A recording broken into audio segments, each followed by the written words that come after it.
You try to change, you make a decision. You promise yourself that this time will be different, and for a while it truly is. But then, almost without noticing, something pulls you back to the same thoughts, the same habits, the same patterns. Not because you don't care, not because you didn't try hard enough, but because there is a force within you that has not yet been understood. This video is not about willpower, motivation, or trying harder. It's about understanding why real change feels so difficult, even when your intention is sincere. Here, you'll discover what the Bible reveals about this inner conflict, where this force that pulls you back comes from, and why fighting only on the surface keeps the cycle alive. More than that, you'll begin to see what starts to change when the right kind of inner government begins to take place within you. Have you ever felt tired of starting over? Frustrated because you know what's right, yet can't seem to live it out consistently? Have you felt this inner division, wanting to move forward, yet being pulled backward? Stay with me. By the end of this video, you won't just feel understood. You'll see your struggle with greater clarity, less guilt, and a more conscious path forward. There is a kind of exhaustion that doesn't come from doing too much, but from repeating the same inner cycle. It's not the body that wears out first. It's the soul. It's the fatigue of feeling like life keeps moving in circles, even when your intention is sincere. You decide to change, set a new beginning, form a real expectation, and for a while, everything feels different. In the first days, there is clarity. Your mind feels more focused, your choices seem firmer, and there's even a sense of inner relief. It feels like something finally clicked, but that state doesn't sustain itself. Slowly, almost unnoticed, something begins to shift inside. Attention relaxes, care diminishes. The inner world returns to autopilot. Before you realize it, you're back in the same thoughts, the same habits, the same reactions. There was no conscious decision to go backward. It just happened, and that's exactly what makes it so confusing. If you truly wanted to change, why were you pulled back? This cycle often follows a quiet pattern: decision, improvement, return, frustration. Each return to the starting point feels heavier than the last, because it comes with memory. You're not just dealing with the present struggle, but with all the past ones. It awakens. The mind begins to say, "Not again," the same thing all over. Over time, this process creates a deep emotional fatigue. It's not just sadness or guilt, it's weariness. The sense that starting over requires more energy than you have left. Many people don't quit because they don't want to change, but because they're exhausted from trying the same way again and again. At this point, harsh interpretations begin to form. Some conclude they lack discipline. Others believe the problem is weak faith. Some think there must be something broken in their personality. These conclusions don't come from truth, but from the exhaustion of not understanding what's really happening. Scripture, however, describes this state in a direct and surprisingly human way. The Apostle Paul writes, "For I do not do the good I want to do, but the evil I do not want to do. This I keep on doing." In Romans 7, he isn't offering a cold theological explanation, but exposing a real inner experience. Paul doesn't write as someone distant from the struggle. He writes as someone who knows it from the inside. He recognizes the divide between intention and action, between desire and behavior. This matters because it breaks a common illusion, the idea that spiritual maturity eliminates inner conflict. By naming this experience, Scripture does something powerful. It removes the struggle from the realm of shame and places it in the realm of awareness. You realize you're not alone, and you're not strange for feeling this tension. The conflict isn't an automatic sign of failure. It's a sign that internal forces are still operating out of alignment. The real problem with this cycle isn't just repetition, but what it does to identity. When someone spends too long starting over, they begin to see themselves through failure. They stop thinking, "I'm in process," and start feeling, This is just who I am. That weighs heavier than any single setback. Another subtle effect of this cycle is that it creates a false definition of progress. You feel like you're moving forward only when you feel strong, motivated, or in control. When those feelings fade, you assume everything is lost. But real transformation doesn't happen only in moments of clarity. It also begins forming in moments of conflict. This cycle becomes even more exhausting because it feels unfair. You're not playing with change. You're not indifferent. The desire is real, and yet something still pulls you back. That sense of being dragged backward while wanting to move forward creates inner confusion and a quiet form of spiritual discouragement. The most important thing to understand is that this cycle doesn't begin with visible action. It forms earlier, on the inside. It's born from an inner government that hasn't yet been reorganized. When you try to change only behavior, the cycle may slow down, but it doesn't break. That's why repeating this pattern doesn't mean a lack of desire. Often it simply means the battle is being fought at the wrong level. As long as the fight happens only on the surface, the inner world keeps operating the same way, pulling you back to what it already knows. Recognizing this cycle isn't giving up. It's maturity. It's the moment you stop accusing yourself and begin to honestly observe what happens inside you before the fall, during the decision, and after the return. That awareness doesn't solve everything, but it changes the starting point. And it's precisely from that clarity that something new begins to form. Not a quick solution, but a shift in focus. A quiet relocation of the battlefield, preparing the ground to understand why sincere decisions on their own can't sustain lasting transformation. At some point, almost everyone believes the next decision will be different. Not out of naivety, but because the intention is real. There is accumulated fatigue, there is frustration, there is a genuine desire to leave the same place behind. The decision comes from a deep and honest place, which is why it feels strong, almost final. These decisions usually arise in specific moments, after a fall, after a difficult conversation, after seeing the consequences of staying the same. In those moments, awareness is heightened. The person sees clearly what needs to change and feels conviction. Everything seems aligned inside. The problem is that this state of clarity doesn't sustain itself automatically. It wasn't meant to. When the emotional impact fades and life returns to its normal rhythm, something shifts internally. Attention relaxes, vigilance decreases, and the inner system returns to its habitual mode. This happens because decisions operate at the level of will, not at the level of inner government. They express what you want in that moment, but they don't, by themselves, reorganize what drives your desires, thoughts, and reactions when you're not paying attention. A decision points the direction, but it doesn't change who's in control. That's why even sincere decisions lose strength over time. Not because the person lied to themselves, but because they trusted that intention alone would be enough to carry the process. When that doesn't happen, frustration grows and inner questioning begins. The Bible describes this inner fragility honestly and directly. In Jeremiah it says, "The heart is deceitful above all things." This isn't accusing humanity of constant bad faith. It's revealing that the inner world operates in layers, many of them outside conscious awareness. In biblical language, the heart isn't just emotion. It represents the center of being, desires, memories, impulses, patterns, and internal habits.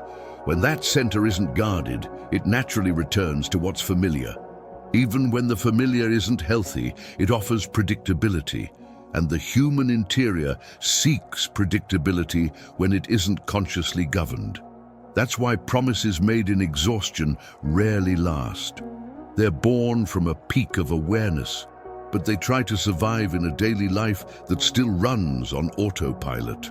When clarity fades, the inner world takes control again, not out of rebellion, but out of habit. At that point, many people conclude they need harsher decisions, stricter rules, or stronger self-control. They assume the problem is a lack of firmness. But that path only increases internal pressure without touching the root of the conflict. The decision tries to control the effect while the cause remains intact. Behavior may change for a while, but the emotional cost rises. Life becomes constant vigilance, as if failure is always just around the corner. That doesn't produce transformation, it produces tension. There is a deep difference between wanting to change and being internally governed to change. Wanting is a conscious, momentary movement. Being governed is a continuous state.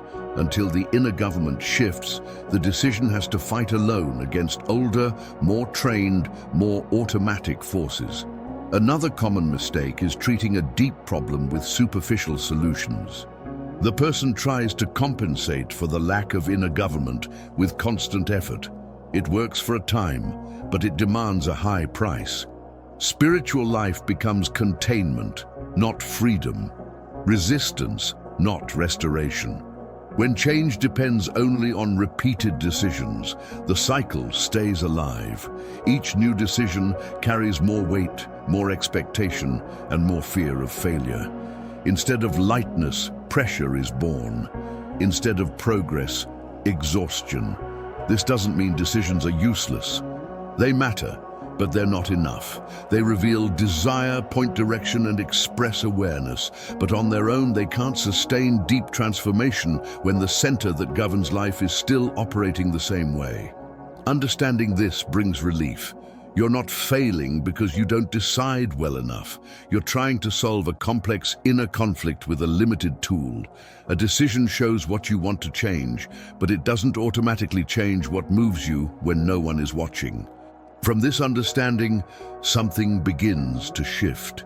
Instead of investing all your energy in promises and restarts, attention begins to turn inward, not only to what you do, but to what is operating within you when the decision is no longer fresh in your mind. That shift doesn't fix everything immediately, but it changes the starting point. And when the starting point changes, the way you face the struggle begins to change as well. There comes a moment when a person realizes the problem isn't simply a lack of effort. They want to move forward, they want to live differently, yet they feel something pulling in the opposite direction. It's not just external temptation, and it's not merely an old habit. It's a real, active inner conflict happening at the same time within the same heart. This conflict creates confusion because it feels illogical. How can someone sincerely desire what is good and still feel drawn to what they know weakens them? This inner contradiction creates a sense of inconsistency, as if two wills are competing for space. Many interpret this as spiritual hypocrisy, when in fact it is a deep and very common human experience. The Bible describes this conflict clearly, without softening the tension. In Galatians 5 it says, "For the flesh desires what is contrary to the spirit, and the spirit what is contrary to the flesh. They are opposed to each other." This passage doesn't present the struggle as something rare, but as a constant reality of the inner life. When Scripture speaks of flesh and spirit, it isn't creating simplistic moral labels. It's not about one part being entirely bad and the other entirely good. It's about two distinct inner directions, two modes of operation, two centers of desire that respond to life in very different ways. The flesh represents the inner life running on autopilot. It seeks quick relief, immediate pleasure, predictable comfort. It reacts to discomfort by trying to eliminate it as fast as possible. The spirit, on the other hand, leads towards something deeper. It doesn't always offer immediate relief, but it points toward life, truth, and transformation over time. That's exactly why the flesh often feels stronger, even when it isn't. It speaks louder because it promises results now. It doesn't require waiting, attention, or deep awareness. It offers a quick exit from inattention. The spirit speaks more quietly, asking for presence, listening, and trust in the process. This contrast makes many people feel like they're always at a disadvantage. They wonder, if the spirit is stronger, why does this other force seem to win so often? The answer isn't in strength itself, but in the kind of response each direction offers to discomfort. Another important thing to understand is that this conflict is not a sign of spiritual failure. On the contrary, people completely dominated by a single desire don't feel division, they simply go with the flow. Inner tension appears when something new begins to form inside, when there is enough awareness to perceive the struggle. The problem arises when this conflict is misunderstood. Many people begin to treat the flesh as an absolute enemy and start hating themselves for having certain desires. This creates a constant inner war marked by accusation, excessive vigilance, and emotional repression. But desires don't disappear through repression. When they're merely pushed down, they return with greater intensity when attention weakens.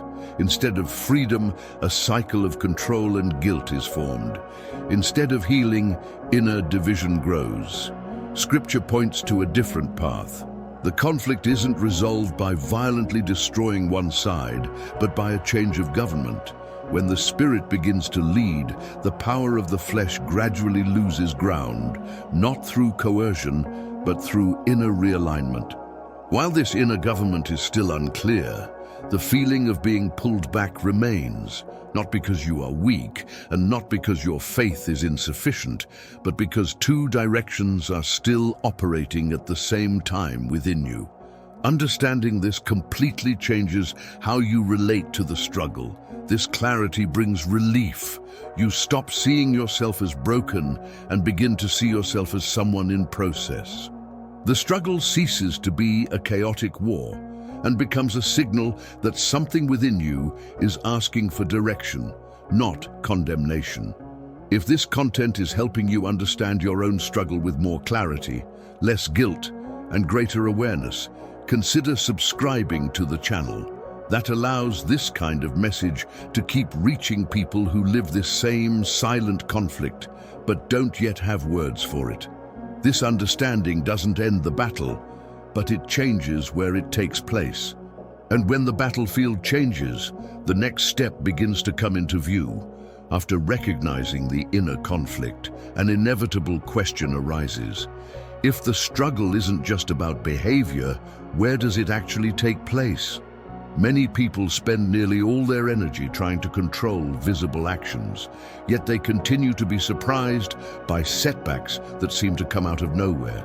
This happens because the main battlefield isn't what you do, but what happens inside you before you ever act. Most choices don't originate at the moment of the final decision. They're prepared much earlier, in recurring thoughts, repeated inner images, and silent desires that form without drawing attention. By the time the action happens, much of the process has already been set. Visible behavior is only the last link in an invisible chain that began long before. That's why resisting only at the final moment so often fails. When a person realizes they're about to repeat a pattern, the inner world is already tired. The mind has walked that path many times. Attention has slowly drifted. The strength required to resist at that point is far greater than it seems, because the battle has been happening for a while outside conscious awareness. The Bible clearly points to this invisible place of struggle. In Proverbs it says, "Above all else, guard your heart, for everything you do flows from it." This isn't about policing external behavior, but about caring for the center that governs thoughts, desires, and inner direction. Guarding the heart, in this sense, isn't living in constant alert or trying to control emotions at all times. It's recognizing that there is an inner space where decisions begin to take shape. When that space isn't cared for, it becomes governed by old habits, repeated stimuli, and automatic desires that grow stronger over time. Recurring thoughts shape desires. Nourished desires shape choices. Repeated choices shape patterns. This process is slow, gradual, and quiet. That's why many people only realize something is wrong when the pattern is already established. At that point, they try to correct the action without touching the root that sustains it. Another central element of this battle is attention. Whatever receives frequent attention begins to gain inner weight. Content consumed without discernment, constant distractions, and repeated stimuli train the inner world to respond in the same ways. None of this seems serious in isolation, but together they form a consistent inner direction. That's why purely external changes rarely last. A person changes behavior, but continues feeding the same inner world. Over time, the interior demands consistency with what it has been nourished by. When that happens, old behavior returns with force, as if it were simply waiting for the right opportunity. When Jesus spoke about transformation, he always led the conversation inward, not because behavior didn't matter, but because he knew it was a consequence. The exterior reveals what is already being governed inside. Trying to reverse that order produces fatigue, frustration, and a constant sense of failure. Many people live exhausted because they fight at the hardest point of the battle. They try to resist when desire is already strong, when the mind is already occupied, when attention has already been captured. This isn't a lack of faith or discipline, it's a failure to reposition the battlefield. When someone begins to understand where the struggle truly takes place, something shifts quietly. They start observing what comes before their setbacks, not just the setbacks themselves. They begin to notice emotional states, thought patterns, and inner movements that prepare the ground long before the final action. This shift isn't about obsessive control, but about awareness.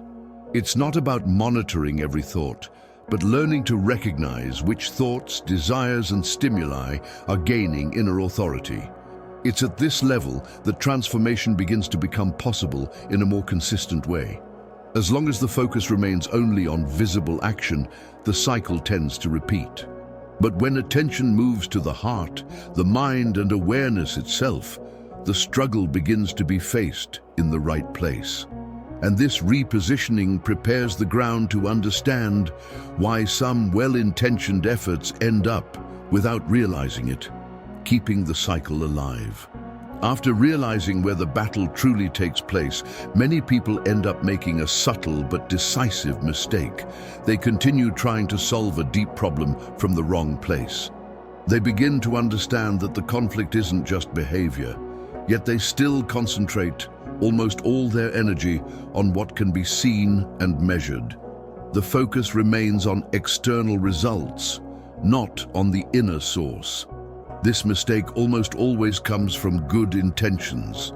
The person wants to see concrete progress, wants to feel like they're moving forward, wants some visible sign that change is actually happening. So they begin to measure growth only by behavior. How many days they managed to stay in control, how many times they resisted, how long they went without falling. Gradually, behavior becomes the thermometer of the inner life. The problem is that this kind of measurement ignores what is happening inside. It looks at the fruit, but not the tree. Jesus summarizes this principle simply when he says, "Every good tree bears good fruit." He doesn't begin with the fruit because he knows the fruit is a consequence. When someone tries to fix the fruit without caring for the root, they create only temporary restraint, not real transformation. At this point, self-control starts being used as a substitute for transformation. The person learns to contain themselves, to monitor themselves, to hold everything in internally. This may work for a while, especially when motivation is high. But this model demands constant effort, rigid attention, and ongoing vigilance. The inner life remains the same, just under more pressure. What is pressured without being healed eventually looks for a way out. That's why many relapses don't happen gradually, but abruptly. It wasn't just a momentary slip, there was a silent build-up. Discipline restrained behavior, but it didn't transform desire. When vigilance weakens, the inner world returns with force, like something that has been suppressed for too long. This is one reason so many people feel confused after a fall. They think, I was doing so well. And in a sense they were, controlling themselves. But control is not the same as inner alignment. When inner government doesn't change, behavior is simply waiting for the right moment to reappear. Jesus always guided transformation from the inside out. He spoke about intentions, motivations, the heart that produces actions, not because behavior didn't matter, but because he knew behavior reorganizes naturally when the root is addressed. Reversing that order keeps the cycle alive. Another aspect of this mistake is fighting the effect instead of understanding the cause. The person keeps engaging in repeated battles against the same behavior, using force, vigilance, and resistance. But every battle reinforces focus on the very thing they're trying to avoid. The behavior becomes the center of mental attention. When all energy is spent trying not to do something, very little space remains to understand why it continues to be so attractive internally. Desire is not explored, only attacked. The result is emotional exhaustion and a sense of spiritual stagnation. The struggle becomes survival, not growth. This mistake doesn't come from rebellion, but from lack of understanding. Many people were never taught how to look inward with clarity and honesty. They learned to measure spirituality by external performance, not by inner alignment. So even while wanting to change, they keep applying the same strategy that sustains the cycle. Recognizing this mistake isn't a reason for guilt, but for adjustment. It's realizing that restraining is not the same as healing, that resisting is not the same as transforming. And that discipline, when isolated from inner government, may protect for a time, but it doesn't sustain freedom. As this awareness begins to emerge, something quietly shifts.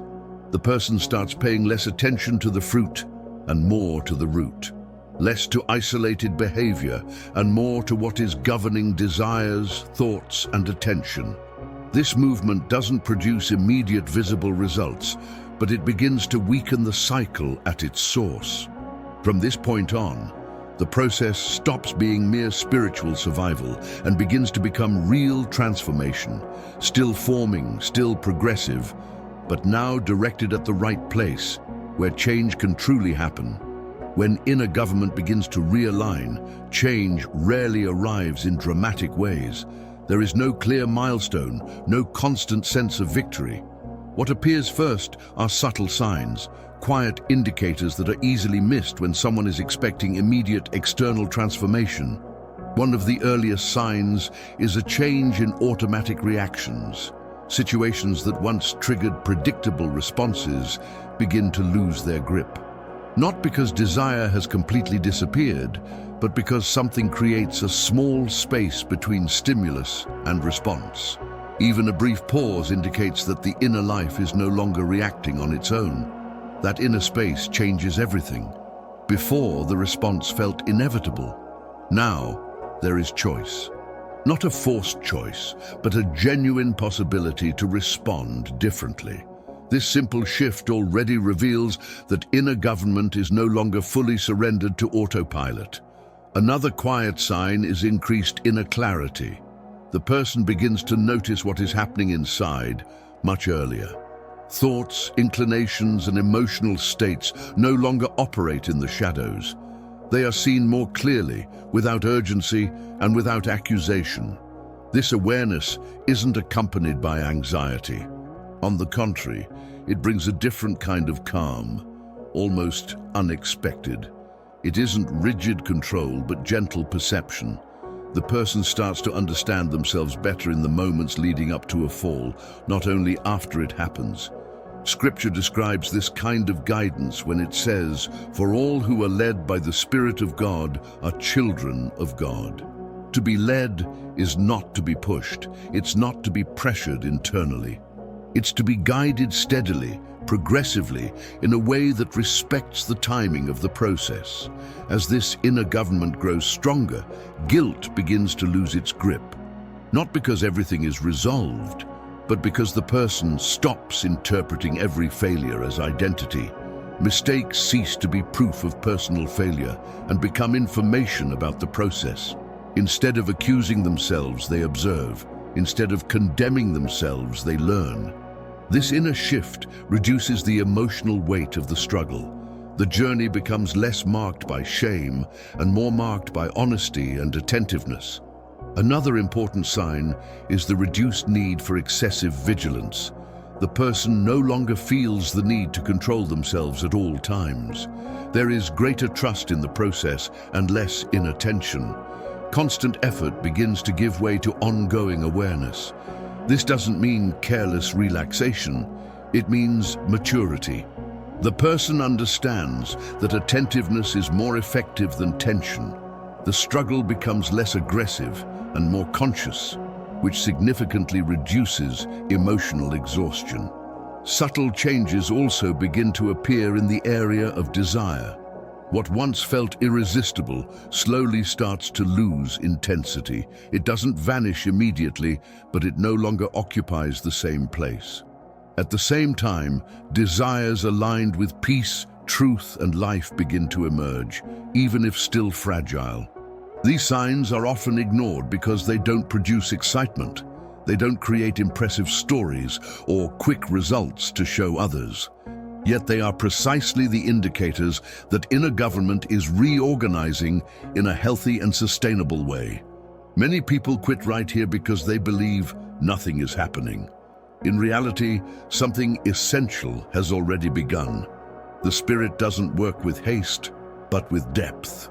He doesn't accelerate the exterior before strengthening the interior to sustain real change. When you begin to recognize these signs, even while still facing conflict, that isn't contradiction, it's process. Real transformation doesn't immediately eliminate struggle, but it changes who is leading the journey while the struggle still exists. Recognizing these signs isn't settling, it's aligning. It's understanding that true change doesn't need to be loud to be real. It establishes itself quietly. And when inner government begins to change, even subtly, the cycle no longer has the same power it once did. After recognizing real signs of inner change, many people face a new risk, the expectation that everything should now be resolved all at once. There is a quiet hope that once the conflict is identified and inner government is repositioned, the struggle will quickly disappear. When that doesn't happen, frustration sets in. Not because nothing changed, but because expectations were misaligned with how transformation actually works. The Bible never describes transformation as an instant, definitive event. It speaks of renewal, growth, and maturity. Processes happen in layers, not in explosions. They unfold over time, often in ways that are almost invisible to the person experiencing them from the inside. In Romans 12 it says, "Be transformed by the renewing of your mind." Renewal is not something that happens once. It is a continuous movement. The mind is gradually realigned as new ways of thinking, perceiving, and responding to life begin to replace the old ones. This understanding protects the heart from discouragement. When someone expects an event, every relapse feels like proof that nothing worked. But when they understand they are in a process, each difficulty becomes part of the journey, not a sign of definitive failure. God works in depth, not in haste.